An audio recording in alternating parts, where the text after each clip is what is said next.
Welcome and thank you for joining us today for Closing IT Security Gaps for Effective Defense Against Today's Cyber Attacks. My name is Raleigh Gould and I will be your moderator for today's event. Our featured speakers are Scott Crawford, Managing Research Director at Enterprise Management Associates, and Philip Lin, Director of Product Marketing at FireEye. Scott has more than 20 years of experience in information technologies and industry-wide insight on multiple fronts. A certified information system security, security architecture, and security management professional, Scott's expertise covers a diverse range of interests. He has pioneered implementation and research in multiple fields, from assistive technologies to IT service management. As Director of Product Marketing at FireEye, Phillip is responsible for aligning FireEye's product communications with the evolving security needs of global organizations. He brings over 15 years of experience in product strategy from roles at WebEx, Checkpoint, Zone Labs, and Anderson. And before I hand it over to our featured speakers, I did want today's audience to know that Scott and Philip will conclude their presentations by answering your questions. So I encourage you to take advantage of that. You can log your questions at any time by using the Q&A functionality located in the right-hand column of your screen. Also, today's event is being recorded and you will be receiving a follow-up email from Enterprise Management Associates tomorrow that will include the on-demand playback as well as a PDF of the speaker slides. And now I'd like to go ahead and turn things over to our first featured speaker, Scott Crawford. Scott? Thank you, Raleigh, and welcome everyone.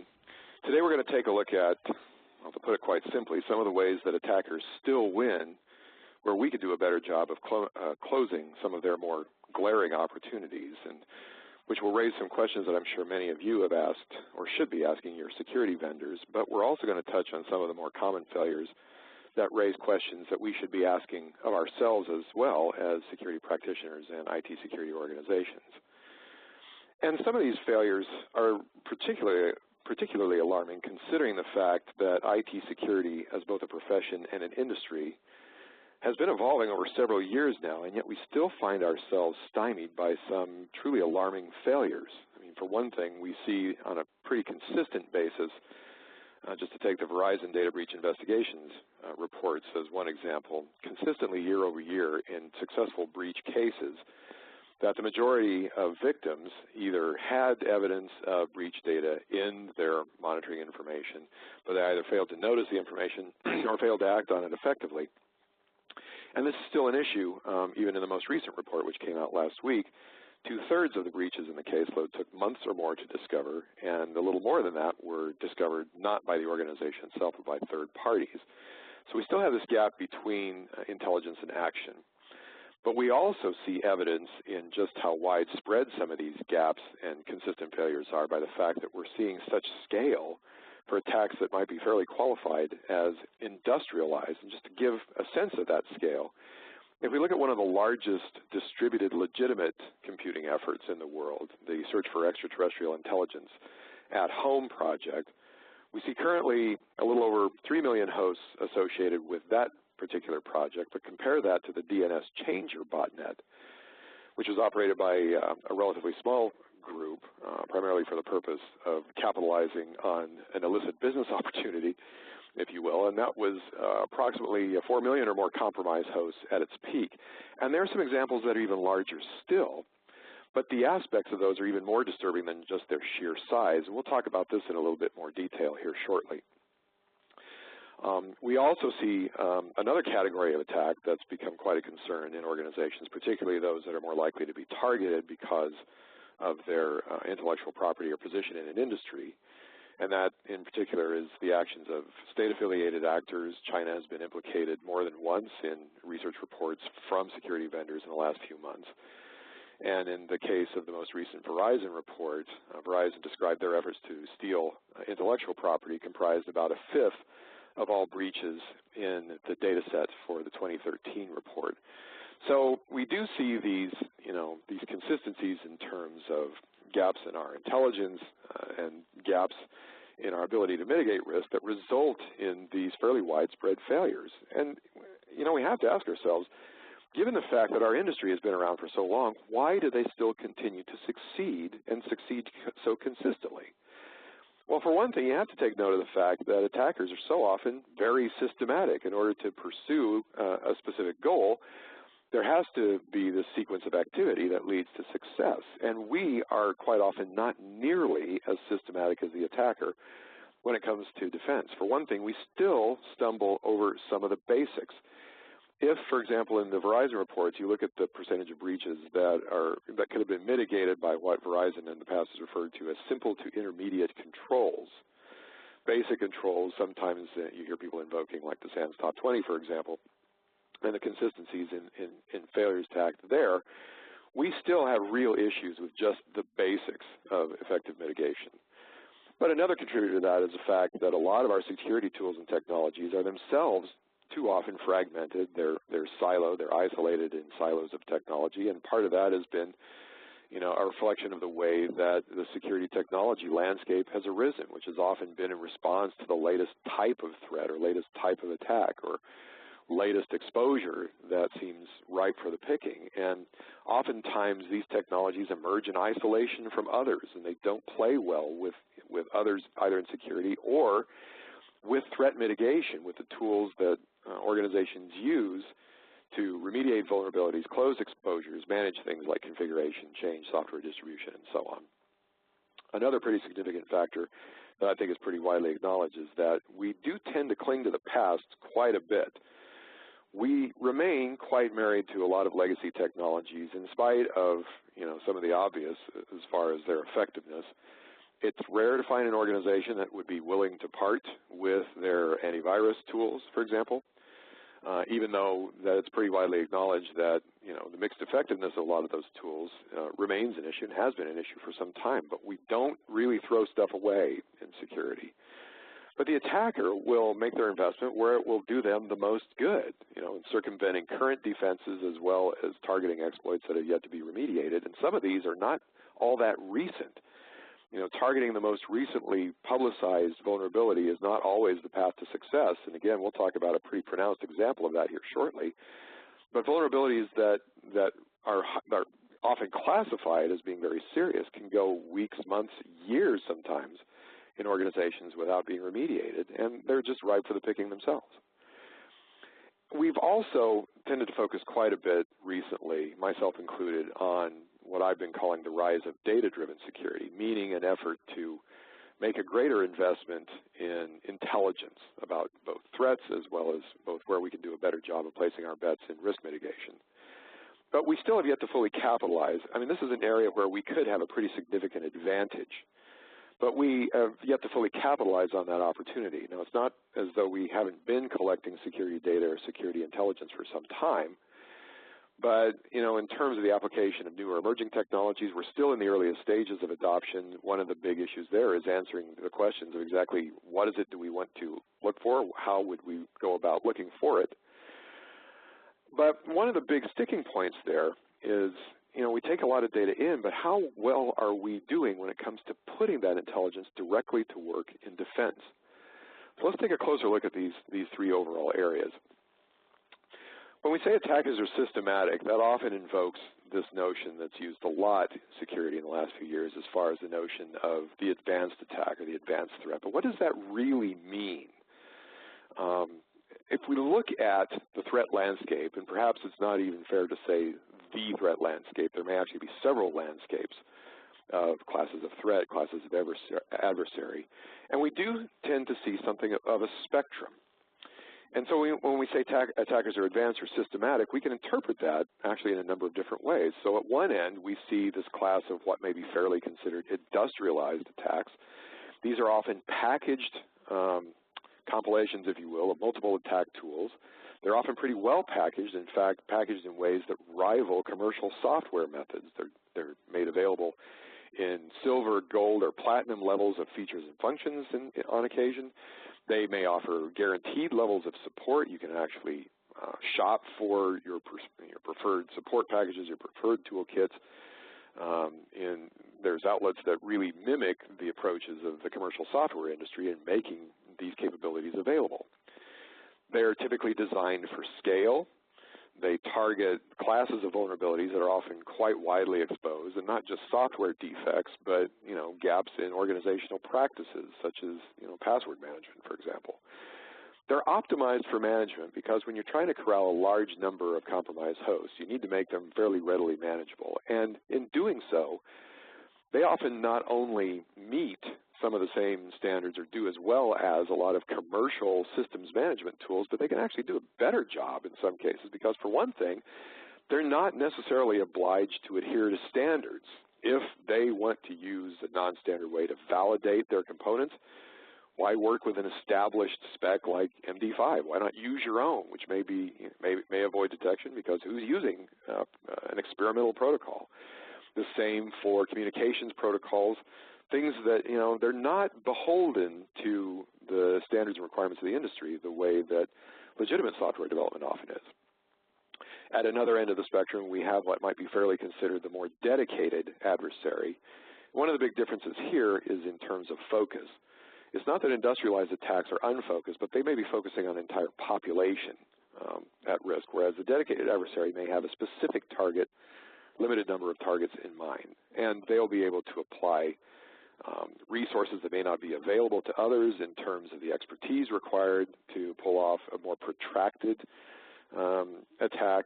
They may have time on their side, the ability to do a pretty effective job of intelligence gathering on where the target is most likely to be vulnerable and capitalizing on that, and then waiting some time during which they'll collect additional surveillance, additional reconnaissance, and further penetrate into an organization on their way towards a defined goal.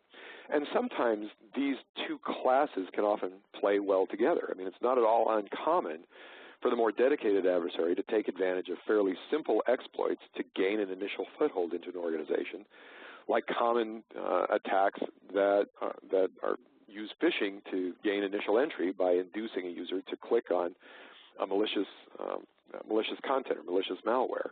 And vice versa, those who own industrialized attack packages or compromised networks of attack networks may place their services make their services available in what might be fairly considered a mercenary sort of way to others, including the more persistent, more well-resourced adversary.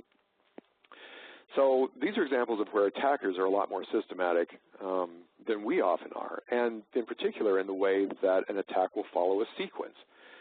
There's often pre-attack reconnaissance. In terms of focused attacks, there may be very detailed surveillance and intelligence gathering on the specific weaknesses of the target. In terms of industrialized attacks, as I said earlier, they may be targeted, but more targeting a population or, better yet, high probability exploits within a population. Where is there widespread opportunity that can be capitalized on a large-scale attack network? There may be initial penetration, may be common in each case, leveraging pretty typical tools such as spam or phishing, perhaps network intrusion and probing of network vulnerabilities. There's typically an endpoint compromise step. If it's user-mediated, the user may be induced to click and execute a malware sample that may be embedded in content, may or may not be easy or difficult to find in that content, depending on the technique used to discover. They may initiate outbound communications, and sometimes they may be difficult to discern, such as when it appears to be the activity of legitimate users. But in terms of call-outs to command and control, in terms of distributed attack networks, in some cases, those destinations can be recognized, and they may be followed by the download of additional attack tools once an initial foothold is gained in order to be able to further penetrate and perpetrate a larger or more serious attack. There may be communications with the host, to the host with which the user interacts in case of business-to-consumer banking, fraud interaction with consumer banking sites that capitalize on exposures of a user endpoint, for example.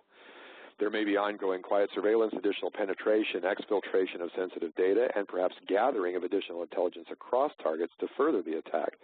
But the consistent theme here is moving from one technique to the next in a very systematic way. That's not always that unpredictable. They are usually pursuing a specific and defined objective, and those objectives can be discerned. But what do we do too often? Well, in response, we'll often place our detection or prevention bets on what we already know, basically signature or rule-based techniques that they've been seen somewhere, so we apply these static techniques in order to recognize and defend against these types of attacks, and circumventing these is certainly well known within the adversarial community. We often deploy defenses that are quite simply unaware of other technologies. Detecting a threat in the network may stop with blocking that activity at the point of ingress, but they may not do anything else. They may not engage other techniques to enforce control over a targeted endpoint, for example. We may maintain little or no vigilance or control directly over that endpoint for any number of reasons. Users like to make changes to their own personal systems, and oftentimes we can have problems when we try to get involved in enforcement that's too rigid over that control. We may maintain little or no control over what users can and cannot do, regardless whether it's on the endpoint or elsewhere. We may collect a lot of information, but we may pretty much stop there in terms of making that useful in real active defense. And one of the things we do in particular is we too often fail to recognize where in a sequence of attack that we can apply our efforts for maximum effect. We fail to recognize where the attacker is systematic in specific cases and identify where we might be able to break that chain of activity most effectively. Going into some detail on some of these limitations in terms of network awareness, just to give one example, we have traditionally focused on network defenses that function effectively as one-way valves. They're typically focused on filtering what comes in, but may or may not pay a great deal of attention to what goes out. And even with technologies that do, they're often focused on a specific task. Data loss prevention, for example, is looking to identify sensitive information that may be leaving the organization or getting outside the organization's control, but it may be limited in its effectiveness when it comes to recognizing the activity of malicious command and control over compromised endpoints, for example. So detecting exfiltration alone may not be enough to recognize outbound traffic that does represent or does identify a threat, particularly an attack in progress, before it has a more serious impact. Another area where we may have blind spots in the network has to do with traffic entirely within an organization. How does a threat propagate from one point to another within a network unless there is a way to detect that propagation, or where an endpoint has been compromised by something that does have the ability to spread laterally, often with little or no mitigation of that spread within an enterprise network. We may also find that when we have encountered malware samples, for example, they may wind up getting stored in persistent storage in terms of enterprise content, in terms of email archives, in terms of compromised files, and they may be preserved indefinitely unless we're aware that they're still living long-term in those resources. In terms of focus on applications, we've seen a great deal of emphasis being applied in the recent past on application vulnerabilities in terms of both on the server side as well as on application interactions in the network, such as next-generation network defenses, which have arisen in particular to close some of these blind spots in defenses that were predicated on port and protocol up through layer 4 of the network stack, but weren't very much application aware, which meant that in terms of web applications, you could almost drive an airplane through gaps in ports 80 and 443 on the server side. But even in these cases, these techniques may focus on known applications and users and may or may not be as aware of things that have been previously unencountered, like unknown, unfamiliar, or entirely new protocols or custom protocols that have been developed specifically by an adversary to meet their own purposes. They may not be as effective with content that's been previously unseen, such as binaries, where signature-based techniques may be particularly limited in recognition. There's other aspects of defense of the web where these types of defenses may be really challenged, such as keeping up with fast-changing DNS registrations, the fast-moving nature of command and control hosts for widespread attack networks, and even such things as legitimate sites when they're compromised. If what you're focusing on is effectively the enforcement of acceptable use, and you have legitimate websites within your inventory of acceptable use external resources, you may not be as informed as you should be about recognizing when even those legitimate sites have been compromised and may be limited in your ability to respond accordingly. one of the things that can really help close an awful lot of these gaps, as I mentioned earlier, and has become a really big area of focus in the security industry generally, has been the advancement of intelligence, security intelligence, on a number of fronts. But one of the things that I've noted about most of these efforts is that they've really emphasized taking data in, gathering data, analyzing new techniques for correlation, centralizing data in order to do a better job of recognition of threats, malicious activity, risk exposures, and so on. But what about taking the products of that analysis and putting them back out, putting them directly to work, more directly in defense? I think that would create tremendous opportunity for the security industry. In fact, I've written about this myself for some time as being a particularly intriguing aspect of the rise of data-driven security in terms of putting intelligence directly to work in defense in as close to real time as possible. But in large measure, we still see defense is still evolving in that direction as far as putting that intelligence directly to work in line in operations, directly in the points where defense can have an impact on an attack when it's in progress before it has a wider impact.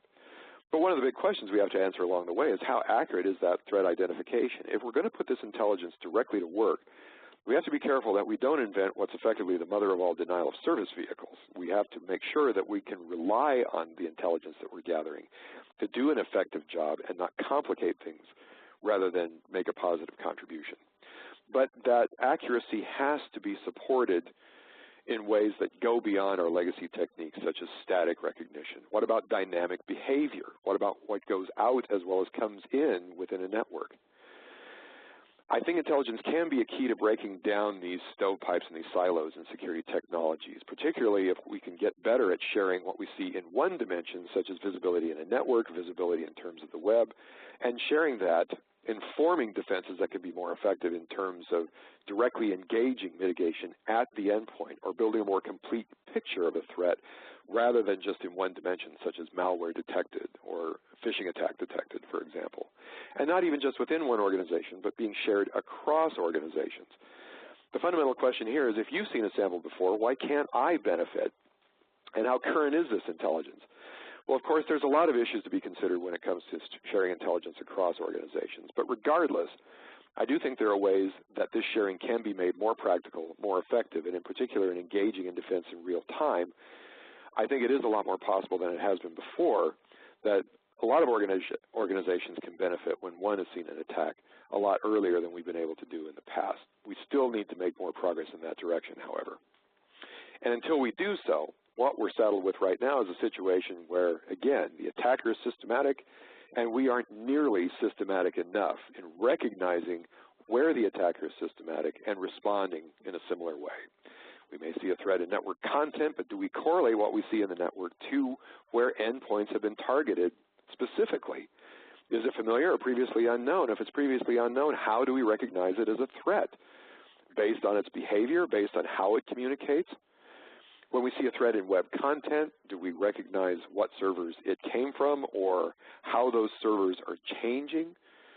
Quite often, attackers will hide behind proxies to obscure the sources of command and control. But when we can make observations about where attackers are active, are we taking advantage of that capability as close to real time as possible? Have other endpoints interacted with these same hosts, even if we don't recognize evidence of compromise in those hosts yet? This is an area where prevention can become even more agile than it is today. Where else have we seen malicious activity? If we saw malware, for example, propagate to an endpoint, has it been stored? Has anyone else, even outside our organization, seen this recently? And if so, how has it spread? And in particular, do our defenses engage mitigation across technology silos? Do our network tools activate host defenses? Does detection trigger containment in the network as well as on the host? Does it trigger proactive prevention in some meaningful way? And how capable are our tools to engage that prevention without interfering with the business in such a way as to make being proactive a stifler to productivity rather than helping us to become more productive more safely? And again, the net result that we wind up with way too often is that, again, taking the Verizon data breach report as an example, more than 3/4 of intrusions in the most recent report were rated as low difficulty for the attacker to achieve. 3/4 of attacks considered opportunistic. And as I mentioned, state-sponsored espionage becoming more prominent in the larger data set in this year's report. And threat networks that, as I said, rival the largest legitimate efforts, and in some cases, even after they have been, quote, taken down, unquote. And one of the best examples of that is Conficker, which is the attack that just seems to refuse to die. A few years ago, there was a concerted effort across the industry to take down the various variants of Conficker. And they're pretty effective in terms of decapitating, if you will, this class of attack, which had not been used, or it's not been used since in a widespread concerted effort in a way that the attack appeared to be designed to be used. At its peak, among all variants of Conficker, according to the Conficker Working Group, there were an estimated 7 million unique IP addresses compromised worldwide. But even though this concerted takedown effort and decapitation effort has been underway and apparently has been effective, even by the end of 2011, according to Microsoft Security Intelligence Report, Microsoft was still seeing more than 1.5 million detections of Conficker variants, and even at the end of this past year, it was still the #2 class of malware detected on domain-joined computers reported in the Microsoft Security Intelligence Report.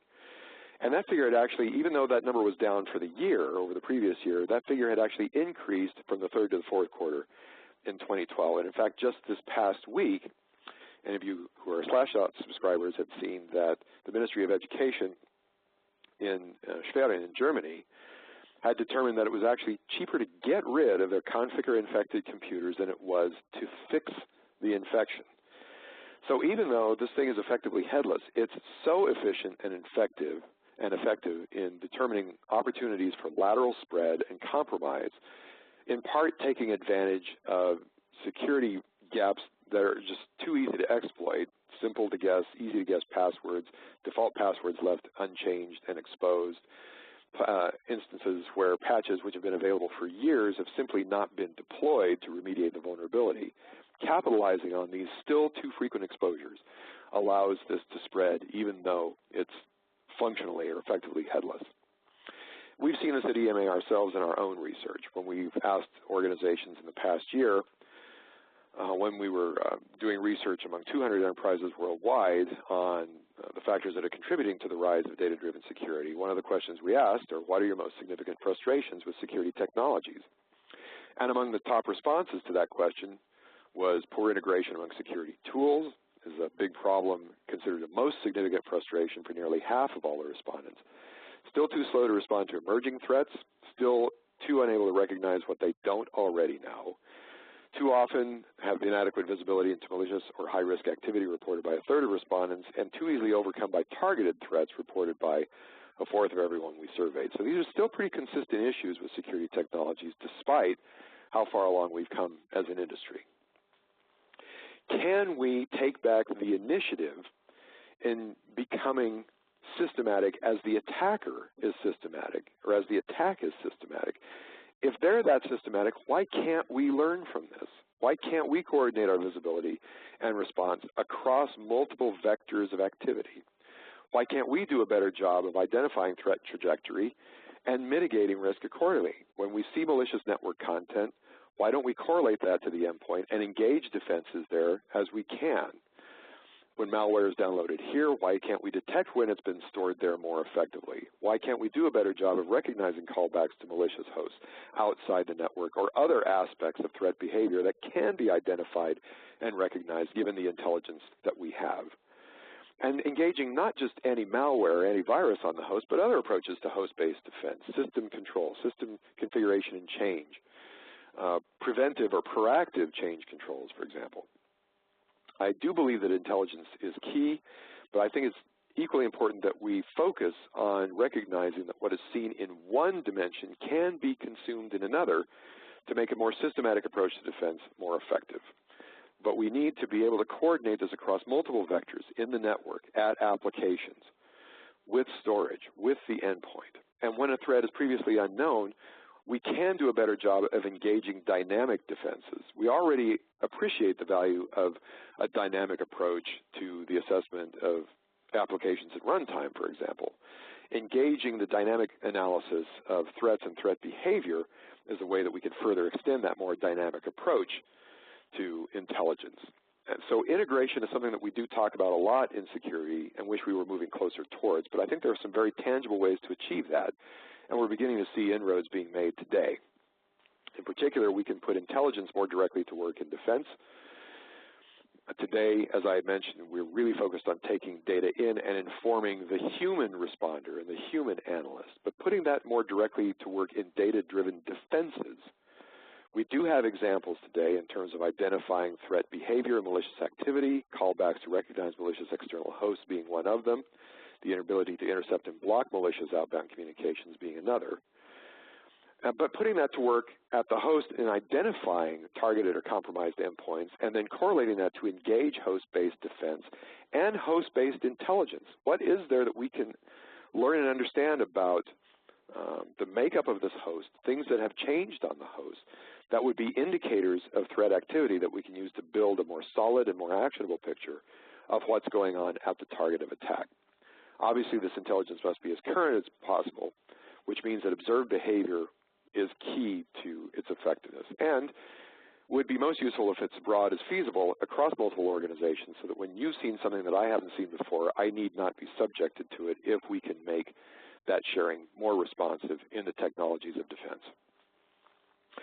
I do think as we look ahead that today's techniques that are beginning to pioneer in these directions are establishing a precedent, particularly when it comes to integrating defense across multiple threat vectors and in the integration of intelligence. And I think these opportunities are only going to continue to expand. In fact, the analogy of the perfect storm may be overused a bit, but if you look at the analogy where it came from in terms of three factors that came together to form an unusually violent storm in the case of the book and movie of the same name, we see a similar sort of thing going on in technology today. Three factors in particular that I believe will have a very dramatic impact for the good on security.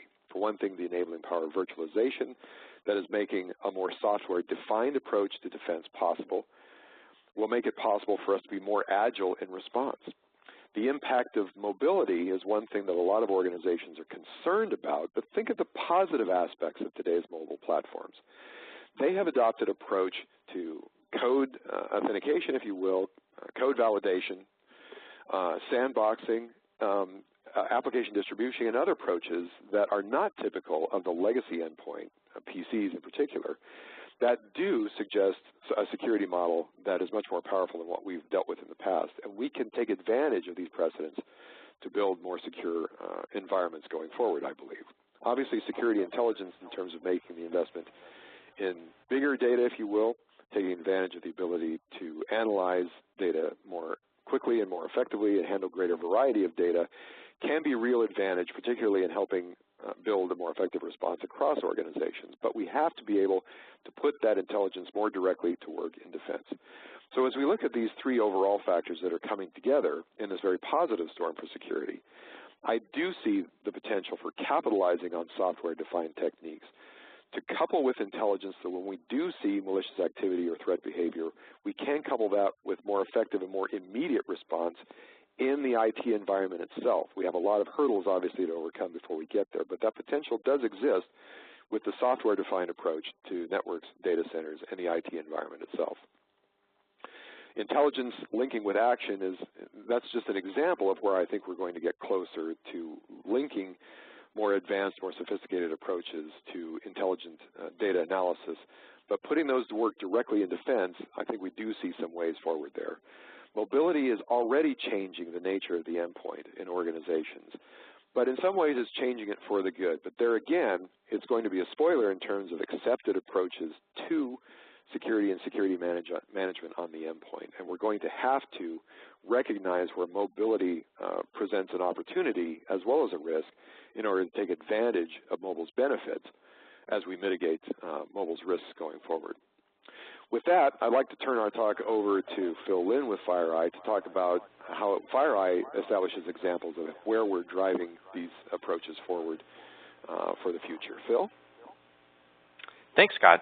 Really appreciate that set of recommendations and all the ideas that you shared today. I think that these are extremely valuable concepts as well as recommendations that Scott's shared with us today. And what I'd like to do with my portion of the talk is really double click on some of the recommendations and give the audience a case study of an actual attack that we've been analyzing here at FireEye, and talk a little bit more about a reference architecture that we would propose to be able to remove those blind spots and be able to correlate that security intelligence that Scott's been talking about. And so just briefly, the one slide about FireEye, we've been founded since 2004, dedicated to solve this particular issue. We've been very aware that this problem cuts across multiple vectors and been designing a solution tailor-made to deal with these types of attacks, whether it's a dedicated adversary all the way up to these industrialized attacks. And we've been well recognized in terms of our customer base and actual use cases that I can talk more about, as well as through industry awards. So I'll leave it at that. So, as Scott was talking about, what's really changed in terms of the threat landscape? The way that we talk about it here at FireEye is that you've got four kind of ways that you can look at what really helps to define today's new threat landscape. As I mentioned and as Scott mentioned, it ranges from these dedicated adversaries to the industrialized, commercialized use of toolkits to perform these attacks. That's a fundamental shift. You've got folks who are after information for getting that information's sake, whether it's for espionage purposes, for nation-state purposes, other political objectives, all the way to your industrialized attacks where you've still got financial gain as a leading driver. They're using toolkits and other dynamic polymorphic malware that we're finding that traditional security is having a lot of trouble dealing with. But beyond just using more sophisticated malware, as we've talked about, they are exploiting low-hanging fruit. If there's a vulnerability that hasn't been patched, that's understood, it could be several years old, but as long as it works, they continue to use it. Configure is a great example. They use that in a multi-staged attack. So Configure infections are really the first stage to break into the network, harvest the access that you've gained into people's networks, and download further types of payloads. So I'll talk a little bit about that as well in the case study, attack case study. The final thing I'll mention is just that multi-vector nature to exploit the stovepipe nature of today's security, as Scott mentioned. So these are kind of four drivers that we look at when we talk to customers and really help them understand what is this new threat landscape and why has it been so difficult to defend against using traditional tools. Now, the Verizon report that Scott talked about had a lot of valuable data, so I'll just point out one additional component, and that's really the disparity in terms of the mismatch between what is actually happening in the attack landscape and what we're able to do with traditional defenses. And so on the left-hand side, what we're seeing is that for an attack to take place, it's going to occur within minutes and hours before the attack is successful and initially compromises the system, and moving from that initial compromise to begin the data exfiltration, whether it's stealing credentials or actual data from databases, that begins within minutes, if not hours, of that initial compromise. And so that is incredibly fast when you really look at how our defenses are able to keep up. For them to even discover that there's a compromise, we're looking at weeks or months. So at that point, you're really talking about doing incident response and recovery and data breach notification. Wouldn't it be great if we had the tools that we've been talking about to bring defensive capabilities more in line with what attackers are able to do, make it more real time? And then beyond the discovery of the actual attack, development of the patch, rolling out patches, being able to secure the systems and quarantine them, that's taking days or weeks because there just aren't enough tool sets and everything becomes such a fire drill. We need to be able to have the right tool sets to get beyond that process. And so attacks at this point, for better or for worse, have vastly outpaced our defensive capabilities. And that's what our founder, Ashar Aziz, realized back in 2004. And that's what we've been dedicated in terms of creating a new solution set, a new model, new paradigm, if you will, of being able to secure against these types of attacks. And so when we talk about the different multiple vectors, the blended attack vectors that criminals are using, it's largely these three. Web-based attacks are probably the most common, well understood. terms of general populace, but in terms of how users get lured into clicking on a malicious link. A lot of times that's a spear phishing email, social engineering. I'll talk more about that in that attack case study. And in addition to the social engineering and drive-by downloads, we're seeing that files, compelling content, let's say an attachment in an email or some sort of compelling content on a compromised website, these are the files that ultimately enable attackers to attack applications and very much broaden that attack surface so that they can get some sort of success and penetrate the organization. So beyond the multiple vectors, we spell out for our customers a lot of these stages that take place within attack and how to kind of think about it. Exploitation of the system, that again is the holy grail. If you can tell when a system has been exploited, whether it's with a 0-day or some sort of unpatched vulnerability, you know that subsequent activities happening on the endpoint will be associated with that attack. And I'll talk a little bit more about what I mean by that. But the idea here is that if you can catch this lead domino of the exploitation of the system, it makes it so much easier and straightforward to be able to catch subsequent downloads of executables, even if they are obfuscated or encrypted in some fashion, as well as being able to track callbacks to command and control servers. Otherwise, these command and control callbacks sometimes go to what looks like a blog that the user is visiting. But in reality, criminals are actually hosting command and control on blog platforms, blogging platforms like WordPress. They set up a blog, and the actual entries to that blog are the actual command and controls. So that makes it nearly impossible for traditional security to differentiate that visit to that blog versus a visit that was due to malware looking for command and control. Data exfiltration occurs for multiple protocols, so you've got to be able to analyze over all these different protocols. And ultimately, be sure to understand that once that initial infection takes place, that piece of malware and that cyber criminal is looking to spread laterally throughout the organization to best understand what value is in that company. It might be some endpoint consumer credit card information. It might be source code that they can figure out who else to sell to. It's not just simply one criminal group that's going to break in. If they don't see anything valuable to them, they move on. If they find something that is valuable, they'll try to figure out who else they can sell it to, how to monetize the access that they've been able to gain. And so that's, so I'll leave you with the point that exploit detection is critical. If you can't find that first bullet, then you don't understand and you aren't able to see and link all the subsequent stages together to best understand that a more sophisticated attack is underway. And so that might be a bit abstract, so let me bring this into an attack case study where I'll talk about Operation Bebis. This is actually part of a nation-state campaign that was run by, we think, China. Some have called this APT-1, this group. And what this campaign was about was targeting the aerospace and defense industries. And they've been doing this over a period of years in waves. There's no particular pattern to the attack. They're using weaponized emails. They're using different types of targeted emails on very specific individuals. And the typical, how should I say, the typical practice of this campaign has been through email with malicious links that lead to drive-by downloads. However, they are sending in attachments that are trying to compromise things in Adobe Reader as well as in Microsoft Word applications. So what happens after, I'll step you through in the next slide, but at the end of this is that we think the perpetrators behind this were the same nation-state actors that actually breached RSA. You'll remember about a year or two ago, RSA, unfortunately, was also a victim where they were breached and the two-factor authentication source code was stolen from them. And so we believe that these were due to the same actors. And obviously attribution is one of the core problems, but with better security intelligence, we're that much closer to being able to accurately attribute these attacks to the right parties. And so the way that this particular sequence flows is that you typically get some sort of a weaponized email, very compelling content, as well as an attachment in this case that says salary guard 2012.pdf. And so most folks will open this up, and what they're doing, these criminals are doing, is the actual content of the PDF is actually relevant. It probably is a salary guide.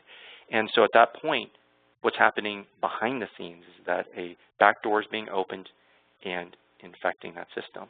Meanwhile, the reader doesn't know, is none the wiser because of the fact that there is actually dummy content in that PDF. They open it up expecting to see a salary guide, and that's exactly what they get. What they didn't realize is that they also got a backdoor. Now, once that backdoor is established, the encrypted callback actually goes back to a CNC server over HTTPS. And very easy, simple example of a multi-vectored attack. And this is surprisingly effective even today. With traditional defenses, they just have a hard time trying to figure out how to establish the reputation of the command and control server, for example. They've never seen it, so they're going to allow these callbacks to happen. The email comes in with relevant, fairly targeted information about the individual it's being sent to, and so it's not going to be stopped by any kind of anti-spam or email security. And as a result, what we saw was that this particular email was actually one portion of a campaign that's been running for 2 years, the better part of 2 years at this point. And as we mentioned on the previous slide, this is targeted at the defense industry and aerospace industries. And so you see a range of different types of attachments, subject matters that essentially they're just trying to be compelling to increase the success rates of that infection. And so from a takeaway standpoint, in this particular case study, you've got a nation state that's very driven to get information for the sake of having information. They're going to exploit known vulnerabilities in this case, and this is exactly to Scott's point. It doesn't necessarily have to be a 0 day for these folks to be successful. And part of the reason is because they're using these attacks in a coordinated manner so that if they can socially engineer you, the individual, to install this backdoor, they can begin the whole owning of the entire network through a systematic multi-stage attack. And especially when they encrypt the outbound callback, that really enables them to be able to exfiltrate data. And so let me quickly wrap up and talk about a reference architecture that I would propose to say, well, how do we deal with these types of attacks? So the first thing is that we do have to maximize our coverage over that attack surface. We're not simply talking about attacks coming in over PDF. They're going to come in over Microsoft Office. They're going to come in disguised as a JPEG that's really got an EXE embedded within it. So it has to cover the thousands of permutations of applications, map to particular operating systems, map to particular versions of applications. So the PDF may have infect Adobe Reader 9 and actually not infect systems running Adobe Reader 8 or 7. Now, from what we're seeing in terms of the real attack behavior, you need to be able to do multi-flow analysis, what we call multi-flow analysis. What this means is that when you're looking at a particular web visit, that web visit consists of 2 to 3 dozen different types of actual connections in the background. The browser is actually going to one server to grab an image, it's grabbing the content from another server, and then the actual CSS to lay this all out from a third server. So you need to be able to correlate all that threat intelligence, then in real time be able to analyze the PDF that might be doing some sort of backdoor activity that leads to a download of an archive file that ultimately has the malware EXE encrypted inside that archive. And so without multi-flow analysis, you're not able to catch all the different pieces, because if you're looking just for a Word doc as the attack vector, you'd miss that entire flow. Now, as Scott was talking about, being able to share that intelligence across different vectors, you need to be able to do that type of analysis across web, email, file, and even mobile platforms at this point. And the goal there is that once you develop that threat intelligence, let's say you find that malicious PDF coming in through email, and you determine that there's a callback over HTTP, wouldn't it be great if you could automatically share that information to a web security gateway and begin to block those callbacks? That's a key element. And obviously, once you've analyzed that particular sample, being able to share it to other customers through some sort of a cloud, these are all key components to be able to do that type of threat intelligence sharing. And it has to be as close to real time as possible. As the attacks are happening, we're doing that real-time analysis so that by the time that the attacker wants to be able to download further payloads, we've already got a hold on the situation, being able to quarantine the endpoint or somehow block that callbacks. And how do you do that kind of blocking? Well, integration is key. You've got to be able to work with different types of network gateways that are already existing in your infrastructure as enforcement points. You can also work with different endpoint solutions that are already deployed in your environment, so that you can interrogate that endpoint to see if they had actually downloaded that particular malware executable. If so, having some sort of capability to quarantine either on the endpoint or maybe through some sort of gateway. So, one example we like to talk about is an Imperva integration where we interact with their database activity monitoring solution. And so by letting the database activity monitoring solution of Imperva know that particular endpoint has been found to be compromised, the database activity monitoring solution actually has a dynamic capability to write a rule to quarantine or limit or restrict access from that IP address and prevent it from accessing the database. Doing this automatically very much reduces the scope of any kind of attack. But the key, again, that Scott mentioned was that it has to be accurate. If you're not accurate, then you're going to cause disruption of business. And those are some of the key foundations of what FireEye has been charged with. And that's what we were predicated upon, being able to discover these things and discover them in a very, very accurate manner. All right, so let me wrap it up with just a few key takeaways. As you've heard this morning, a lot of this is predicated on the fact that you've got a changing threat landscape. It ranges from dedicated adversaries who are just seeking information to industrialized attacks who are seeking criminal financial gain. The reason that traditional defenses are falling short is because they're essentially missing a lot of the exploit detection capability. They don't know attacks are underway till well after the attack has already left the house. And that was very well evidenced by the Verizon data breach report. File-oriented sandboxing, that's become a very popular trend recently, and that simply doesn't work because if it's file-oriented, you're not actually catching the whole flow of the attack. And so that's why we've developed the FireEye platform. It's a multi-vectored, multi-flow virtual execution environment that shares this threat intelligence through a cloud, as well as have a web services API so that we can interoperate with the existing protection environment that you've already developed and deployed. So I really appreciate everybody's time. I think at this point we should open it up for some Q&A. Great, thank you, Philip. Before we jump into the Q&A, I did want to draw your attention to these additional resources. These will also be part of the follow-up email that you receive tomorrow. So let's go ahead and jump right into the questions. Philip, starting with you, can you talk more about integrating intelligence across threat vectors? Sure. I went over that really quickly, so I appreciate the question. The idea here is that if you've got a accurate detection capability across different threat vectors, being able to share that information, what's traditionally held that sharing of information is different file formats or different standards of threat intelligence sharing. So if I don't know that this is the URL that was leading to the malicious download or drive-by download, then it's been very difficult to encode that in such a way that other systems like a web URL filtering system can actually know that this is the URL that they need to block in real time. So the threat intelligence that I'm talking about is not only that you need to be able to detect particular URLs are being used for drive-by downloads. Let's say the NBC.com hack that happened a couple of weeks ago where compromised content was actually embedded in a 1x1 pixel iframe on the NBC.com site. You're not going to block NBC.com. What we were able to detect was that it was actually coming from a subsequent ad server network. You can block that to prevent that drive-by download. But then being able to automate that whole sequence of events to your web security infrastructure, that's the ultimate goal. And that's one of the components that we have designed at FireEye. Great, thank you for that clarification. Also, another question that came in is, I have heard that this is containment and not eradication. Is that accurate? No. So actually, what we don't highlight a whole lot is the fact that we do block known attacks. We do stop known things. So if we find that there's an infectious attachment in email or a particular drive-by download coming in over a known bad URL, we will block those attempts to connect or open up those attachments.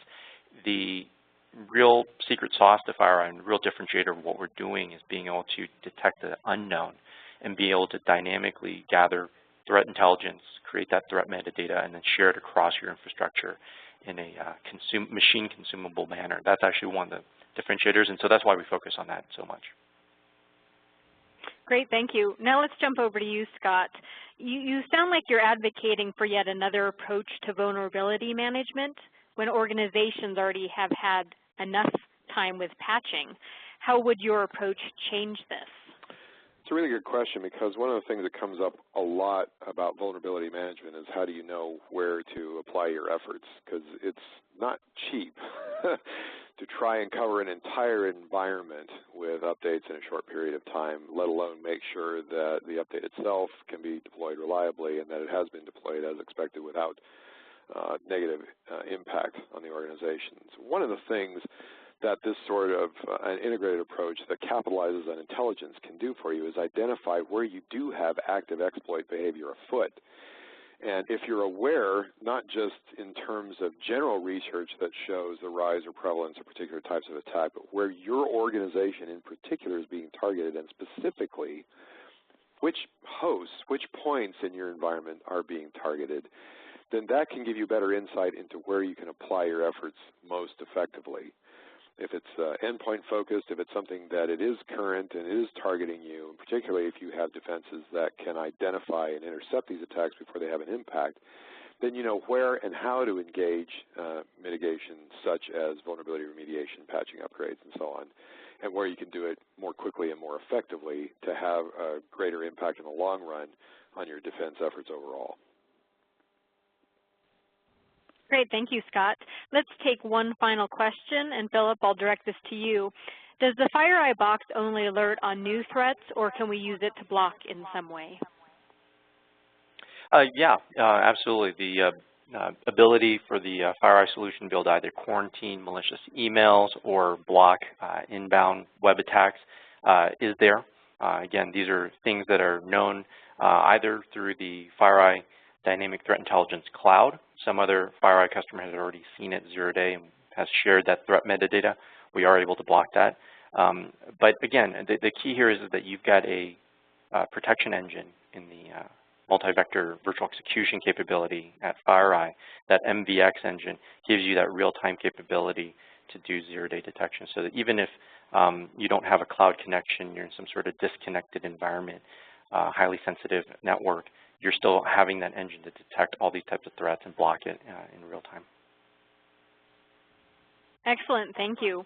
And I wanted to thank our audience for joining us today. As I mentioned at the beginning of the webinar, you will be receiving a follow-up email from Enterprise Management Associates tomorrow that will include the on-demand version of today's event, as well as some additional resources, so be on the lookout for that. Thanks again for joining us, and enjoy the rest of your day.